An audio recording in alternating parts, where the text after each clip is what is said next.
Se você cresceu nos anos 90 ou nos anos 2000, provavelmente já assistiu a fantástica Fábrica de Chocolate, dirigido por Tim Burton.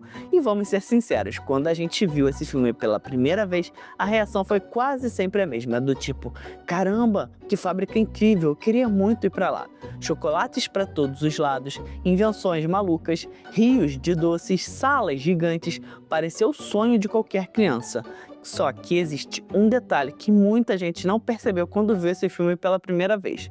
Porque quando você volta para assistir com mais atenção e começa a analisar o que realmente acontece ali dentro, a história começa a ficar bem mais estranha. De repente, aquela fábrica maravilhosa começa a parecer muito menos um parque de diversão e muito mais uma armadilha. E no centro de tudo isso está Willy Wonka, um homem extremamente excêntrico, emocionalmente quebrado que convida um grupo de crianças para entrar na sua fábrica. Coloca cada uma delas diante de tentações óbvias e simplesmente observa quando elas caem, uma por uma. Quase como se tudo aquilo já tivesse sido planejado. E no final de tudo isso, ainda sobra uma escolha brutal para o único vencedor, Charlie. Abandonar tudo o que ele ama ou perder a maior oportunidade da vida dele. Então, a pergunta que fica é simples. E se o Willy Wonka nunca foi o gênio bondoso que muita gente imaginou? E se, na verdade, ele sempre foi um homem extremamente cruel? Nesse vídeo eu vou te mostrar que talvez a fantástica fábrica de chocolate nunca tenha sido um lugar mágico. E que talvez a fábrica sempre tenha sido uma armadilha. E que o Willy Wonka nunca foi o herói da história, e sim o vilão. Mas antes de continuar, você já sabe, né? Se inscreva no canal, ative as notificações, curta, comente "Não sou padre, mas prefiro garoto" e compartilhe com aquela pessoa que adora novas visões de filmes famosos. Se tiver a opção, hype esse vídeo porque é muito importante para o canal. Outra coisa, na descrição eu deixei cards com vídeos que eu tenho certeza que você vai gostar, como por exemplo, Por que o Chris odeia o Brasil, os 10 vilões que estavam certos, entre outros conteúdos relacionados a séries, programas e filmes. Agora sim, sem mais demora, bora pro vídeo.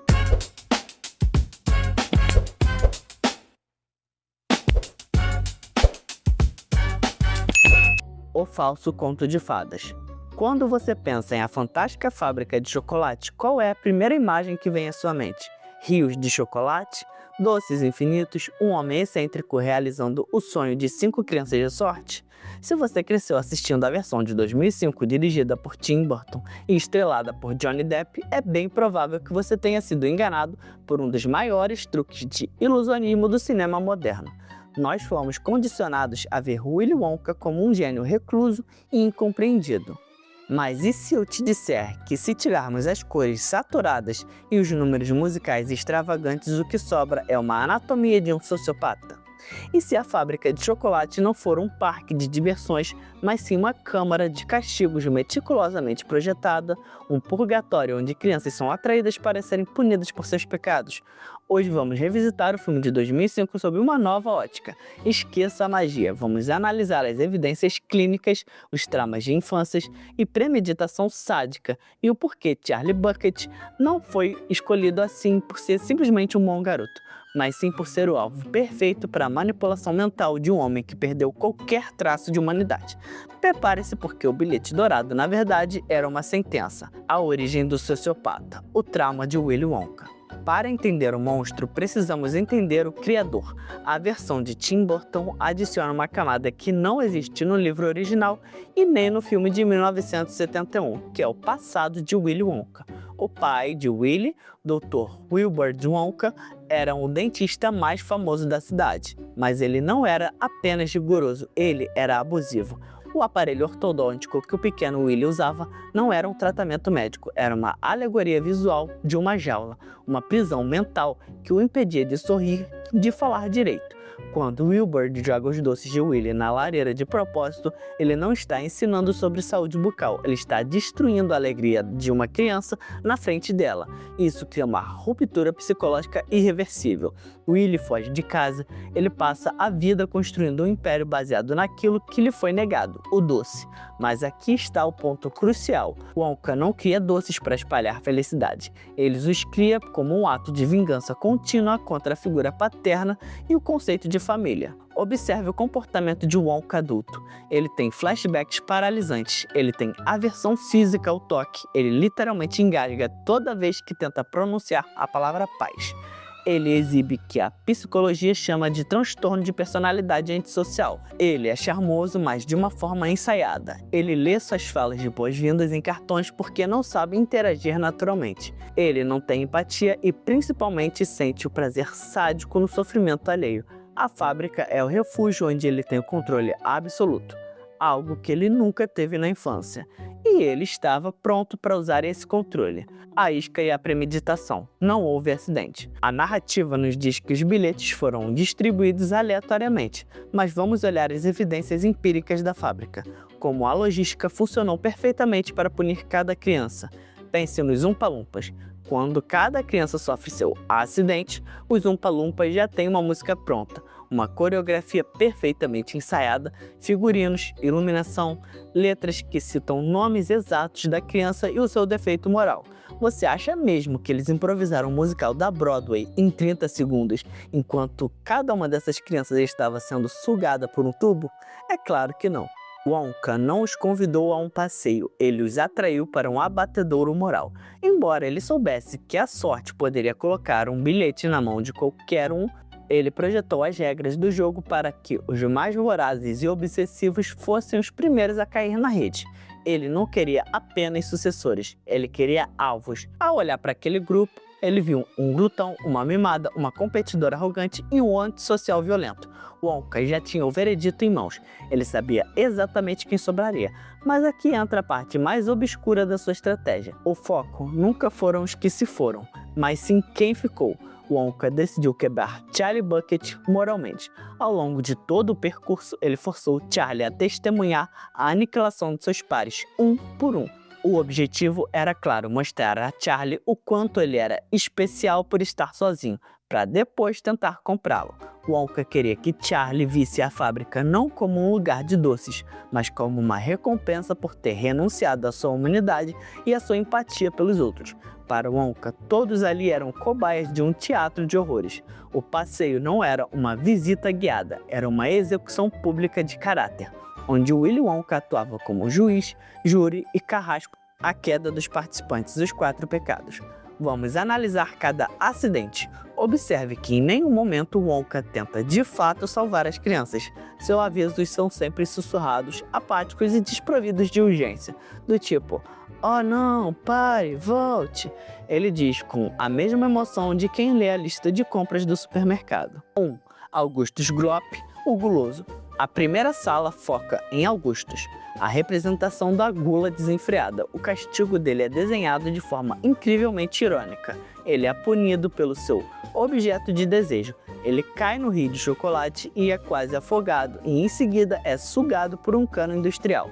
A cena é angustiante, a pressão do cano deforma o corpo do menino. E o Wonka o que faz?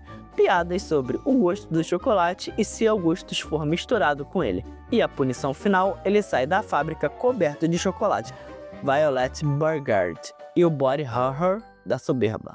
A seguir temos Violet. Sua falha é a arrogância, a soberba e a necessidade doentia de ser a número 1 sobre os holofotes da sua mãe, que a trata como um troféu.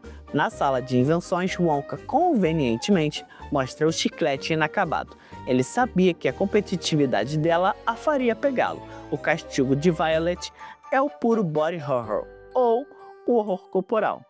Ela incha até virar aberração gigante. A punição ataca exatamente no seu ego, a sua aparência física. Mesmo após ser espremida pelos Umpa-Lumpas, ela sai da fábrica permanentemente azul e deformada. A sua beleza e arrogância foram esmagadas. Veruca Salt e a humilhação da ganância. O castigo mais brutal, psicologicamente falando, é de Veruca Salt. Ela representa a ganância e o poder do dinheiro. Ela está acostumada a comprar o mundo. Wonka a leva para a sala de nozes, operada não por máquinas, mas por esquilos. Animais não podem ser subornados, comprados ou ameaçados.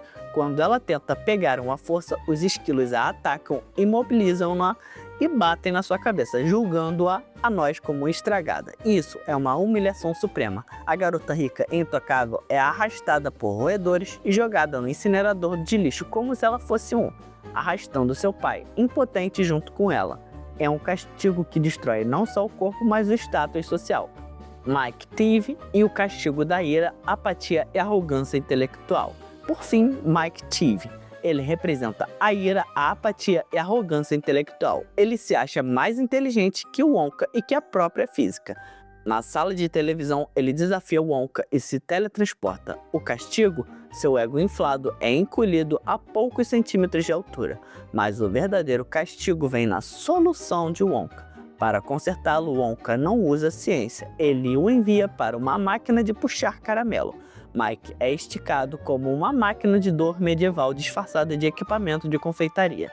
Ele sai da fábrica deformado, com metros de altura e fino como papel, uma aberração ambulante. Charlie Bucket, o pano de fundo em branco. E então chegamos a Charlie Bucket. A história nos induz a pensar que Charlie venceu porque era honesto, humilde e bondoso.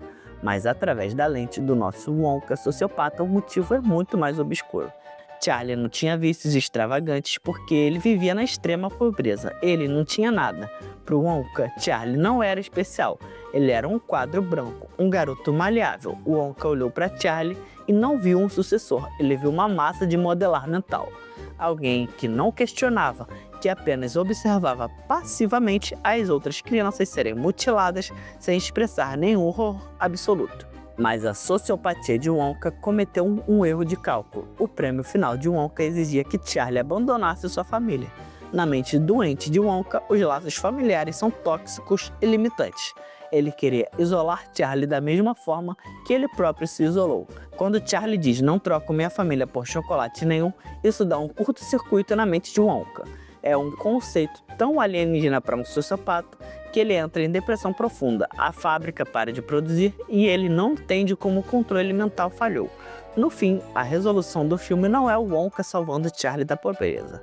É Charlie conceituando o fardo de ser terapeuta de um bilionário desequilibrado, forçando-o a confrontar o pai dentista para que, assim, Wonka tivesse o mínimo de estabilidade emocional para não destruir tudo.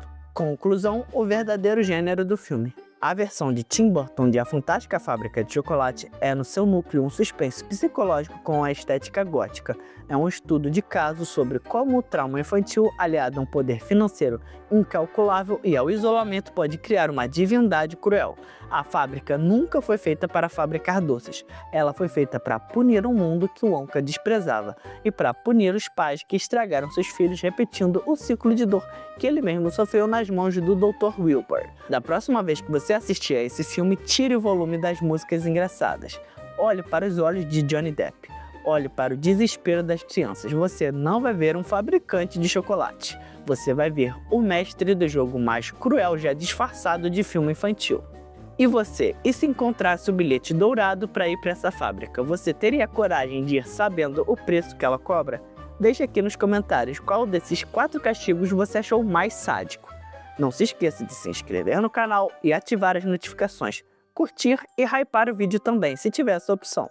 Lembrando que na descrição eu deixei vídeos que eu tenho certeza que você vai gostar. Cuide dos outros, cuide de você. Acertar e errar faz parte. Desistir não. Te vejo no próximo vídeo. Abraços, fui!